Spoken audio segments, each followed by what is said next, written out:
You've all heard of Wagner's great opera Tristan and Isolde, and I'm sure you've heard the prelude.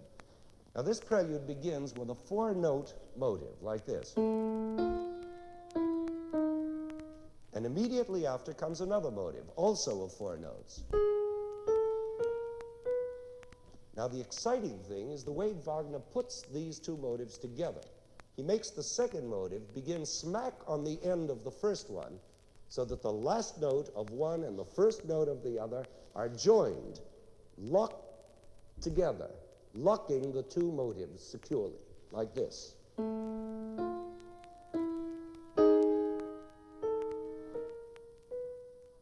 안녕하세요.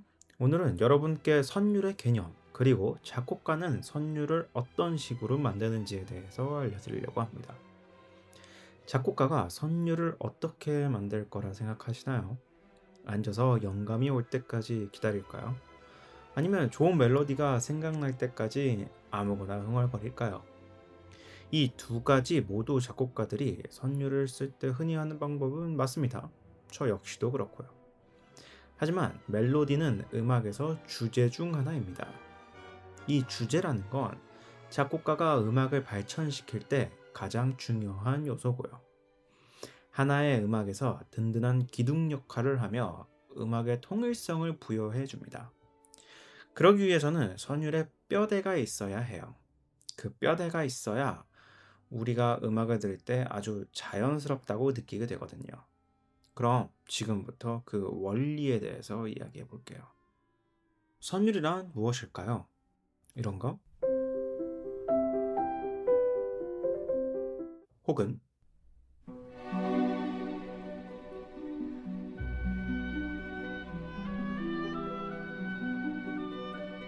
아니면 네, 이건 다음에 설명해 드릴게요. 방금 보여드린 예시 모두 음악에서의 선율이고 주제 요소입니다.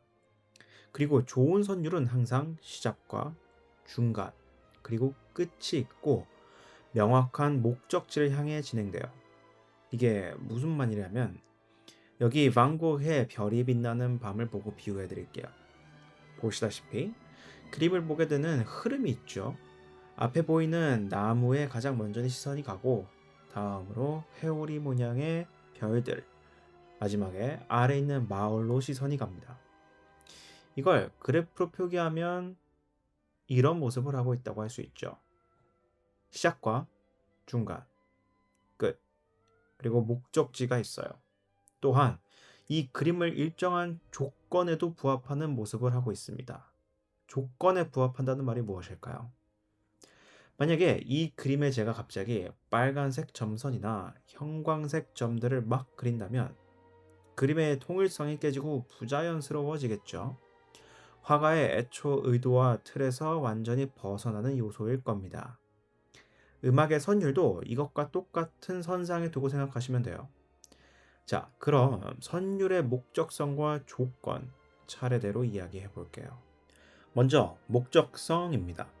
선율에는 시작과 중간, 그리고 끝이 있다고 말씀드렸죠. 여기 베이토벤 피아노 소나타 8번 2악장 선율을 볼까요?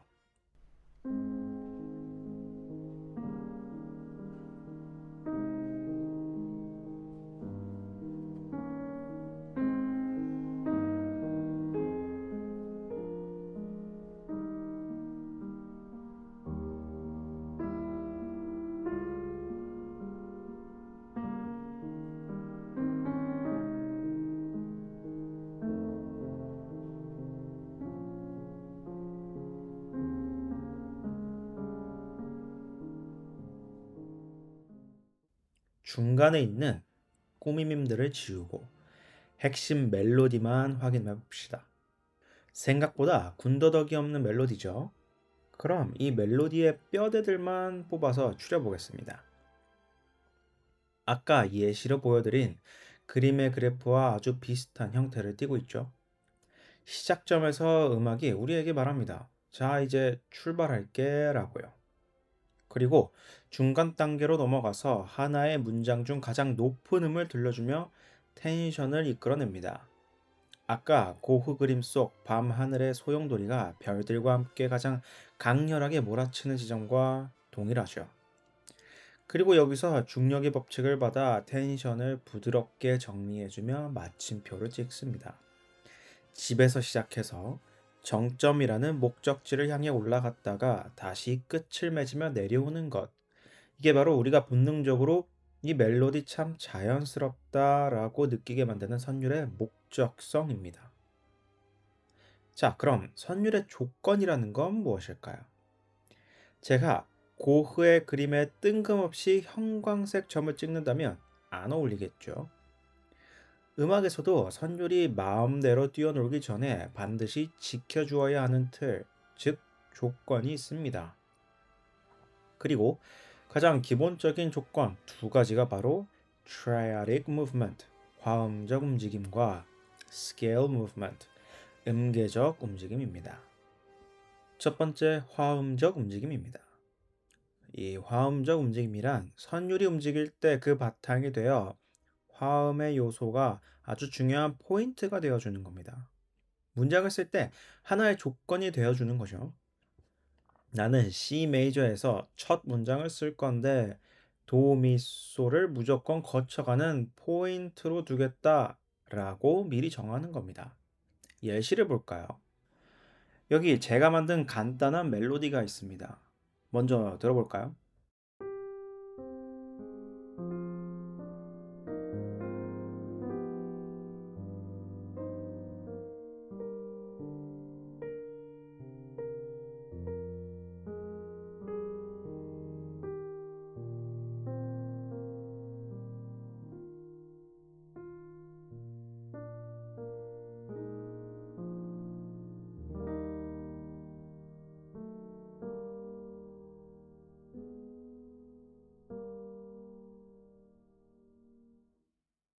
이 선율은 딱 4개의 음의 조건으로만 썼습니다.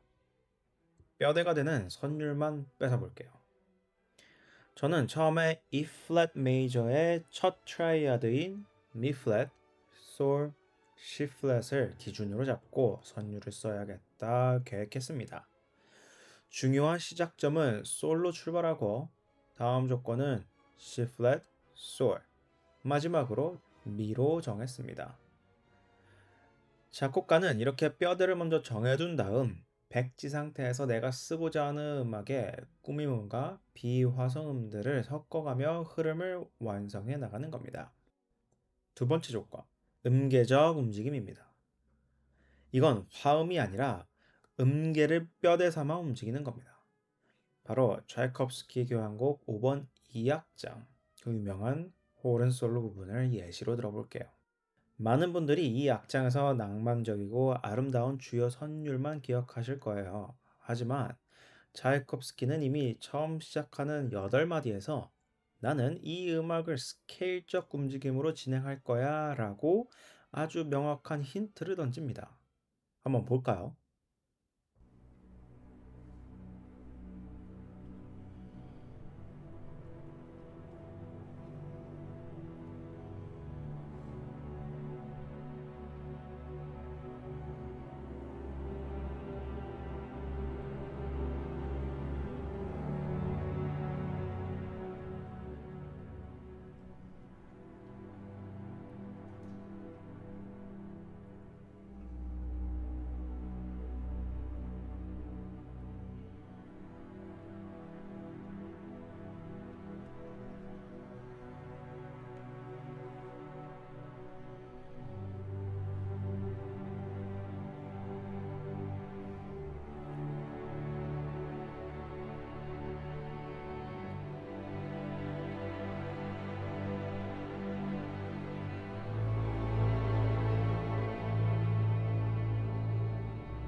선율이 레에서 천천히 상행했다가 하행하는 포물선을 그리고 다시 상행하면서 가장 높은 음을 보여주며 음악의 시작을 알립니다.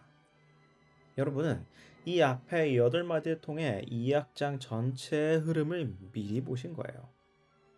어떻게 그러냐고요? 자, 그럼 메인 테마인 호른 솔로 부분을 확인해 볼게요.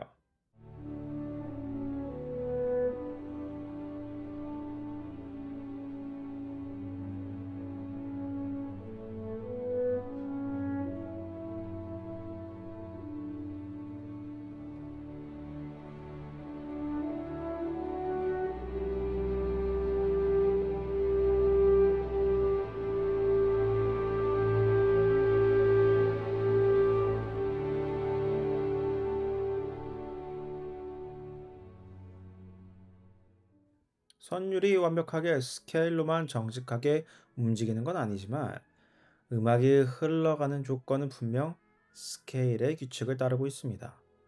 이후에 같은 성률이 반복될 때도 처음 8마디에서 보여준 가장 높은 음과 해결되는 음이 정확히 일치하죠. 이 단단한 틀 속에서 만들어지는 미학이 이제 보이시나요? 오늘 여러분들에게 설명드린 이 선율의 개념을 가지고 멜로디를 쓰고 그 멜로디 몇 개가 함께 되어 문장이 되고 그 문장이 모여서 하나의 단락이 되고 이 단락이 모여서 하나의 음악 구조가 되는 겁니다. 당신은 영감이 떠오를 때만 작곡하시나요? 라는 질문에 차이콥스키는 이렇게 대답했습니다. 나는 매일 아침 정확히 같은 시간에 피아노 앞에 앉아 작업한다. 기분이 좋든 나쁘든 무조건 곡을 씁니다. 영감이라는 것은 게으른 자를 기꺼이 찾아오는 손님이 아니기 때문이죠. 영감은 노독을 향해 걸어가는 사람에게만 찾아옵니다. 라고요. 오늘도 선율이라는 주제에 대해서 여러분들에게 재밌는 정보가 되었으면 좋겠습니다. 그러면 저는 다음 영상에서 찾아뵐게요.